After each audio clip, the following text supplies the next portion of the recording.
Ajith sir, Trisha, Anika நடிப்புல கௌதம் மேனன் இயக்கிய என்னையே இருந்தால் திரைப்படம் அஜித் சாருடைய திரை வாழ்க்கையில பெரிய மைல்கல்லாக அமைஞ்சது. சத்யதேவ் கேரக்டரை இப்போதும் பல ரசிகர்கள் கொண்டாடிட்டு வராங்க. இப்போ என்னன்னா, துருவ நட்சத்திரம், என்னை நோக்கி பாயும் தோட்டா ஆகிய படங்களை கௌதம் மேனன் இயக்கி வந்த நிலையில இந்த 2 படங்களையும் என்னையே இருந்தால் 2 படத்துடைய திரைக்கதை அமைக்க தயாராகிட்டு வராராம்.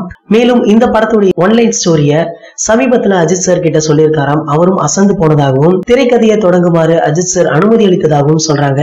இந்த படத்துல சிறுமியாக நடித்த பேபி அனிகா தற்போது பெரிய பெண்ணாக இருக்காங்க. அவங்களும் இந்த படத்துல ஒரு முக்கிய கேரக்டரை நடிக்க போறாங்க அப்படின்னு சொல்றாங்க.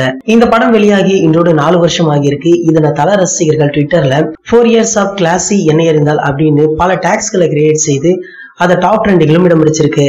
மேலும் தல ரசிகர்கள் பலரும் இந்த படத்துடைய 2ஆம் பாகத்தை எடுக்க சொல்லி இணையதளங்களையும் கேட்டு வராங்க. அஜித் சார் இப்போ பிங்க் படத்துடைய ரீமேக்ல நடிக்க போறாரு. இந்த படத்துடைய படப்பிடிப்பு ரொம்பவே நல்லா போயிட்டு இருக்கு. இந்த படத்தை வினோத் இயக்குறாரு, போனி கபூர் தயாரிக்கிறாரு. இது ரீமேக் படம் என்பதால ஷார்ட் டைம்ல படத்தை முடிக்க படக்குழு பிளான் போட்டிருக்காங்க.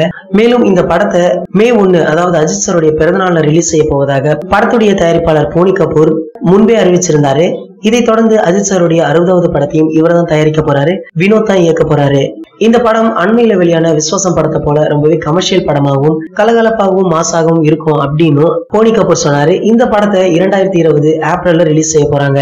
அப்படி என்னை அறிந்தால் 2 எடுக்கிறதா இருந்தா இந்த 2 படங்களுக்கு அப்புறம் தான் அஜித் சாரும் கௌதம் மேனனும் இணைவாங்க.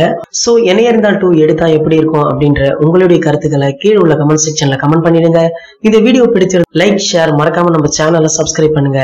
மேலும் அப்டேட் மிஸ் பண்ணாம பார்க்க பக்கத்துல உள்ள பெல் பட்டனையும் கிளிக் பண்ணிடுங்க. இந்த 2 வீடியோவை நீங்க மிஸ் பண்ணிருந்தீங்கன்னா கிளிக் பண்ணி பாருங்க.